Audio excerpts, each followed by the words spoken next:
My gold digger wife bled me dry for over 10 years, so I finally snapped and served her with divorce papers. She started harassing and stalking me, leaving me with no choice but to take extreme action. Here's my story, along with 3 updates. When I was getting married, something in my gut told me not to go through with it. But my wife pressured me until I gave in. The moment the ink dried on our marriage license, things went downhill. Just a few months into the marriage, she went behind my back, took out most of my savings, and put a deposit down on a fancy apartment I didn't want. When I found out and rightfully got angry, she said I was just her provider and needed to accept that her word took priority over mine. I remember surprising her with a Michael Kors handbag, and she complained that the color didn't match her phone case. I'm a doctor and make good money, but I have less than $2,000 in savings. We don't have intimacy anymore, nor do we laugh or talk about anything but money. We have no kids. She said she wanted children before marriage, then changed her mind. Our home lacks warmth or joy. I hate it. I hate her. I've rented an apartment across town, and there's a stack of IKEA furniture waiting for me there. The lease on the Mercedes she made me lease is up, and I'm replacing it with a used Prius. Tomorrow, I'm telling her I want a divorce. I know she'll cry and demand we try therapy, but I don't want that. This was never right, and I'm only sorry it took me so long to realize it. Update 1. Usually, when I wake up, I go for a run or a bike ride. While I'm gone, my wife gets up, gets dressed, and makes a smoothie or whatever. But this morning, I paced the kitchen, rehearsing what I had to tell her over and over. When she finally came down, I felt oddly calm. I wasn't expecting to be panicked, but at least apprehensive. Instead, I told her I needed to speak with her. She responded with an absent, without looking up from the coffee machine. I just came out with it. I told her I was leaving and wanted a divorce. I explained we hadn't been happy in a long time and that I felt she didn't care about me or my emotional needs. The gaslighting began almost immediately. She cried that I never bought her flowers anymore, that I didn't support her enough, and that I didn't care whether she was happy. I reminded her I'd suggested therapy over a year ago, and she had agreed but made excuse after excuse not to go. I also brought up how she repeatedly ignored the budget we worked on. I told her how it felt when she dismissed me whenever I tried to share my feelings. Her crying escalated, along with begging for a chance to make things right and to go to therapy. She promised she would be better. It played out exactly how I expected, and I felt absolutely nothing. I didn't care anymore. Whatever I once felt for her was dead and gone. She might as well have been a distant cousin sobbing about her own marriage, for all the connection I felt to the situation. Eventually, I got fed up and walked out. She has been blowing up my phone with calls and texts, ranging from angry to begging to threatening. Her mother and mine have both been calling me as well. By the end of the day, I explained briefly to my mother that my wife had been sucking me dry financially and emotionally, and I couldn't do it anymore. My mom was surprisingly supportive. Now, I'm in my new apartment. I unrolled the mattress in a box and went to Walmart for sheets. I ate Thai takeout for dinner at the kitchen counter and watched some Netflix on my laptop. I have everything I need for the next few days. My wife is getting served tomorrow. I keep expecting sadness to set in, but it hasn't. I feel like 1,000 pounds have been lifted off my shoulders, and suddenly, my future is full of possibilities. I'm going to travel, try new restaurants, and take a job that actually makes me happy and proud instead of just rich. Much to the internet's chagrin, I'm going to ask out the barista who keeps hitting on me. Despite unpopular opinion, she's both age appropriate. It's her family's business, and I can tell the difference between customer service and actual connection. Cheers, everyone. I'm going to have a beer and then take a walk around my new neighborhood. Update 2. I woke up in my new apartment and felt like I had more room to breathe. The sun was shining through the window, and I didn't feel that familiar dread. I put on jeans and a t-shirt and decided to visit the little cafe around the corner, the one with wooden tables outside and big glass windows. It seemed like a nice place to have breakfast, and maybe I'd see if the barista was working. When I walked in, the smell of fresh coffee hit me. It was warm and comforting. I saw the barista, Amy, right away, and she smiled at me like she always did. I stood in line, ordered a muffin and coffee, and sat down to eat. A few minutes later, I heard a familiar voice. My heart sank. I turned around, and there she was, my wife. She looked furious, her eyes red as if she had been crying all night, her hair messy. People in the cafe were staring. "There you are," she yelled, marching right up to me. "I've been looking for you everywhere." "Amanda, what are you doing here?" I asked, trying to keep my voice calm. I noticed Amy glancing over, her smile fading as she handed a drink to another customer. "What am I doing here?" she shouted, her voice getting louder. "I should be asking you that. You left me, and now you're just out here getting coffee like nothing happened?" People were definitely staring now. I felt embarrassed and angry at the same time. I didn't want to do this here, not in front of everyone, and especially not in front of Amy. "Amanda, I'm just getting coffee," I said, trying to keep my voice low. "Can we talk about this later?" "No, we can't talk about this later," she yelled, her voice getting even louder. "You're my husband. You're supposed to be at home with me, not here flirting with some barista like a creep." Amanda shouted. I glanced at Amy, who looked uncomfortable. I felt like crawling into a hole. "Amanda, stop," I said, still trying to keep calm. "I'm not doing this right now." "Oh, you're not doing this right now?" she mocked, crossing her arms. "Well, too bad, because I'm doing this right now. You owe me an explanation, and you're going to give it to me."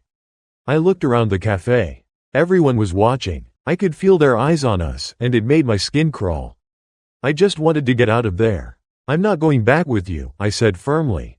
"I'm done." Her face twisted with anger. "You think you're done? You don't get to just leave me like this." She reached out and grabbed my arm, trying to pull me toward the door.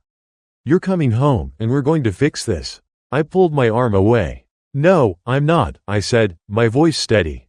"It's over, Amanda. I'm not coming back." She looked like she was about to explode. "You're going to regret this," she hissed. "You're nothing without me, you hear me?" "Nothing." I didn't say anything. I just turned and walked out of the cafe, leaving my coffee and muffin forgotten on the counter. I heard her footsteps behind me, and I knew she wasn't going to give up that easily. I made my way to my car, and she was right behind me, still yelling. "Get in your car and go home," I said, turning to face her. "You're making a scene." "I don't care," she screamed. "You're my husband. You're supposed to be with me." "I'm not your anything anymore," I said, opening my car door. "Just go." I got in the car and started the engine. She stood there, her face twisted with anger and hurt. I backed out of the parking spot and drove off. But in my rearview mirror, I saw her getting into her car, too. I took a deep breath and tried to calm down. I couldn't go back to my apartment if she was following me. I needed to lose her. I drove through a few side streets, trying to think, but I could see her car behind me, not too far back. My heart was pounding, and my hands were sweaty on the steering wheel. I turned down another street, then another, trying to put some distance between us. I took a sharp left and sped up a bit, hoping she wouldn't keep up. After a few minutes, I didn't see her car anymore. I took a few more turns just to be safe and finally made my way back to my new place. My hands were shaking as I parked and got out.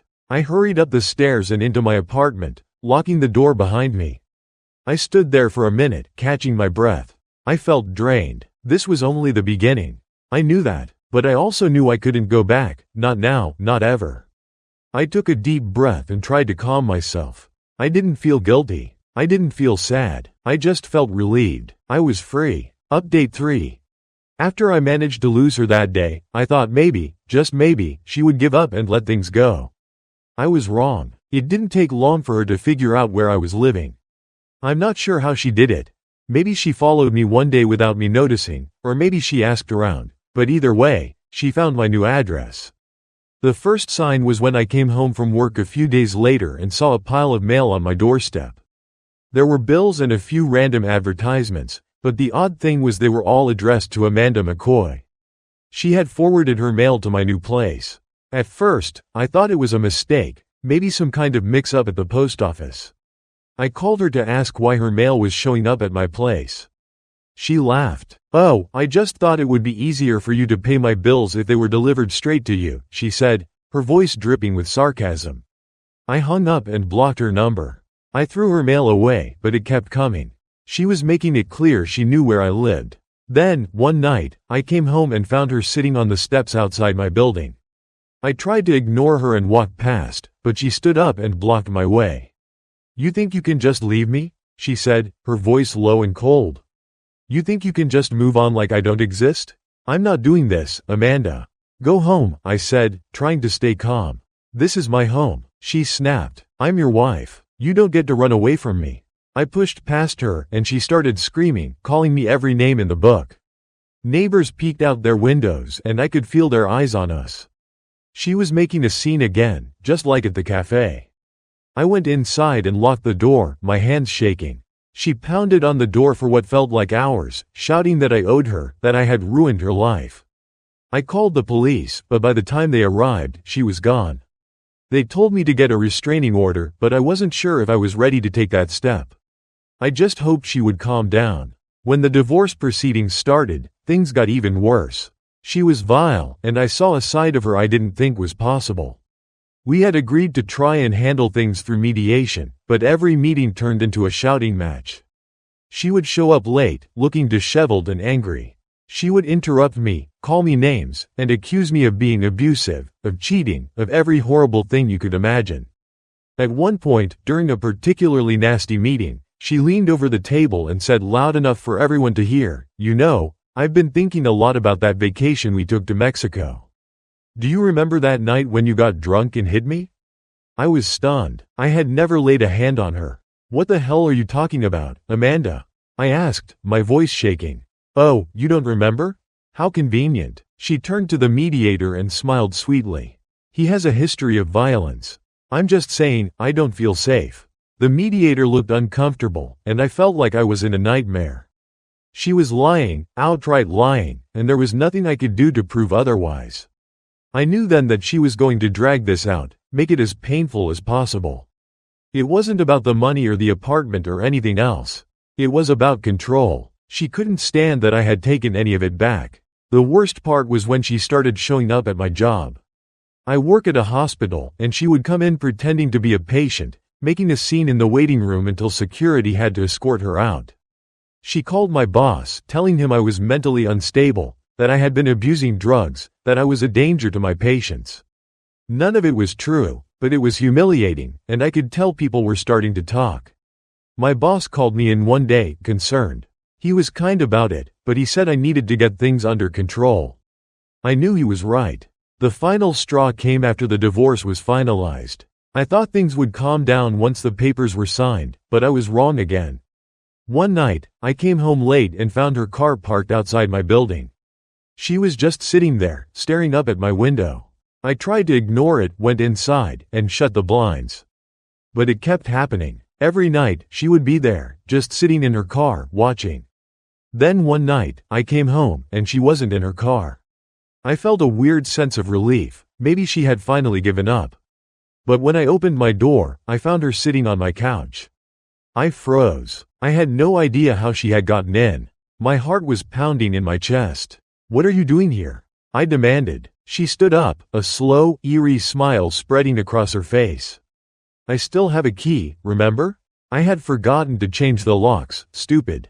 I backed up towards the door, ready to call the police. "Get out," I said, trying to sound firm. She just laughed. "Oh, come on, you don't mean that. We're meant to be together, you know that. You can't just run away from me." "I'm serious, Amanda. Get out, or I'm calling the cops." She shrugged, then walked past me, her shoulder brushing mine as she went to the door. "Fine, I'll go, but this isn't over. Not by a long shot." I watched her leave, my hands shaking. That night, I called a locksmith and changed the locks. The next morning, I went to the courthouse and filed for a restraining order. I couldn't take it anymore. I couldn't live my life looking over my shoulder, waiting for her to show up and ruin everything again. The process was long and draining. I had to document everything, every phone call, every visit, every time she showed up at my job. When we finally went to court, she sat there acting like the victim, crying and saying she just wanted to work things out. But the judge saw through it. The order was granted, and she was barred from coming near me, my home, or my work. I thought that would be the end of it, but even now, I still see her car sometimes, parked down the street from my building or outside my office. She's careful not to get too close, not to break the restraining order, but I know she's still watching, waiting. It's a constant nagging presence in the back of my mind, and I hate it. I hate that she still has this hold on me, even after everything. But I'm trying to move on. I've started going out again, seeing friends, trying to rebuild my life. It's not easy, and some days it feels like I'm just going through the motions. But I'm free, and that's something I just have to keep reminding myself of, that I'm free. Conclusion. Writing this story was as much an act of catharsis as it was a recounting of events. It's a painful journey when someone you once loved turns into a figure you barely recognize, a person capable of manipulation, lies, and unrelenting torment. What started as an attempt to rebuild my life spiraled into a nightmare of constant fear and harassment. But in the end, this is a story about reclaiming my freedom. It's about choosing to break free from the chains of a toxic relationship, even when it feels like every step forward is met with resistance. I learned that leaving isn't just about walking out the door. It's about standing firm in your decision, no matter how many times someone tries to pull you back into their chaos. The truth is, you can never fully anticipate how someone will react when their control over you slips away. But what you can control is how you respond. For me, the restraining order wasn't just a legal boundary, it was a declaration to myself that I deserved peace. That I had the right to rebuild, even when someone else refused to let go. I won't pretend that things became magically better overnight. Even now, there's a lingering presence of her in the background, a subtle reminder of what was and what could have been. Yet, in spite of that, I continue to live my life, because at the end of the day, this story isn't about her. It's about me, my choices, and my freedom. For anyone reading this who may feel trapped in a similar situation, know that you can take back your life. You can walk away and find peace again. It's not an easy path, and sometimes it feels impossible. But it is possible. I'm proof of that. Freedom is a hard-won battle, but it's worth every moment of struggle. And in the end, that's what this story is about, choosing freedom and never looking back. About story. I think it's a compelling, raw, and heartfelt story about reclaiming freedom after enduring emotional abuse. The emotional honesty, psychological insight, and steady escalation of tension make it engaging and relatable. It feels like a personal journey of survival, resilience, and growth, a reminder that freedom, though hard-fought, is worth every struggle. Thank you very much for watching to the story so far. I suggest you to subscribe to the channel so that you don't miss tomorrow's stories.